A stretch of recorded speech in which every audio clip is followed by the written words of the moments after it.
जिस ट्रेन में यात्रा कर रहे थे भीम आर्मी चीफ चंद्रशेखर आजाद, उसी ट्रेन में हो गया पत्थरों से अचानक हमला। चंद्रशेखर आजाद आजाद समाज पार्टी के मुखिया द्वारा अपने एक्स अकाउंट पर शेयर की गई यह तस्वीर चर्चा में।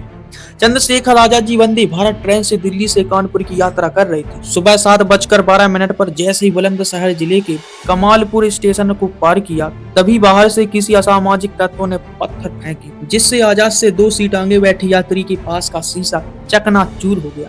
चंद्रशेखर आजाद ने पत्थर फेंकने की घटना की निंदा की। चंद्रशेखर आजाद ने कहा, इस घटना से मैं हतप्रभ और स्तब्ध रह गया। इस घटना से न केवल सरकारी संपत्ति को क्षति पहुंची, बल्कि यात्रियों की सुरक्षा पर भी सवाल खड़ा हुआ है। ऐसी घटनाएं निंदनीय हैं और किसी भी कीमत पर स्वीकार नहीं की जा सकती। रेल मंत्री रेलवे से सख्त कार्रवाई की मांग की। आजाद ने कहा, एक रिपोर्ट के अनुसार वर्ष 2022 में ऐसी घटनाओं का आंकड़ा 1503 तक पहुंच गया, जिससे रेलवे को करोड़ों रुपए का नुकसान हुआ। यह आंकड़ा सोचने पर मजबूर करता है कि आखिर इस तरह की घटनाएं बार बार क्यों हो रही हैं। ट्रेन पर पथराव से न केवल संपत्ति को क्षति होती है, बल्कि यह यात्रियों के लिए जानलेवा भी साबित हो सकता है। इन्होंने कहा, यह समझने की जरूरत है कि रेलवे देश की एक मूल्य संपत्ति है और इसका संरक्षण देश के हम सभी नागरिकों की जिम्मेदारी है। समाज में इस तरह की हरकतें न केवल असुरक्षा की भावना पैदा करती है, बल्कि हमारे देश की छवि को भी नुकसान पहुंचाती है। वहीं कानपुर पहुंचे चंद्रशेखर आजाद, बटेंगे तो कटेंगे के जवाब में पढ़ेंगे तो आगे बढ़ेंगे का नारा दिया।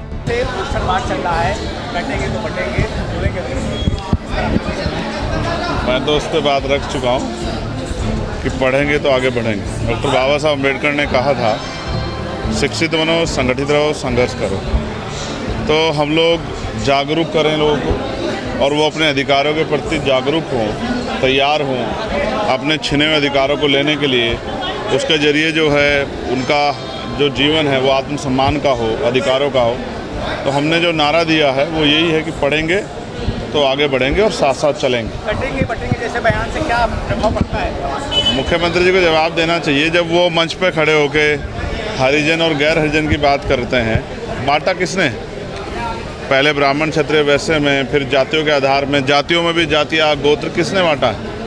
आप जानते हैं कि ये सब जो है जिन लोगों ने व्यवस्था बनाई उन्होंने ही बांटा है। बटे हैं सच में। अब जब इस व्यवस्था कैसे तो भी कटते थे, तो भी मरते थे, तो भी बिना अधिकार के रहते, तब भी जुल्म सहते थे, अभी भी सह रहे हैं। तो मुख्यमंत्री शायद जो है उनको एक ही लालसा है कि उनकी राजनीतिक जो है चीज़ें आगे बढ़ती रहें, उनकी पार्टी आगे बढ़ती रहे। उनको ना समाज से, ना प्रदेश से, ना देश से कोई लेना देना नहीं है कि उनके बयान का क्या असर समाज पर हो। चंद्रशेखर आजाद ने कानपुर की सीसामऊ सीट पर हो रहे उपचुनाव पर चुभने वाली प्रतिक्रिया दी।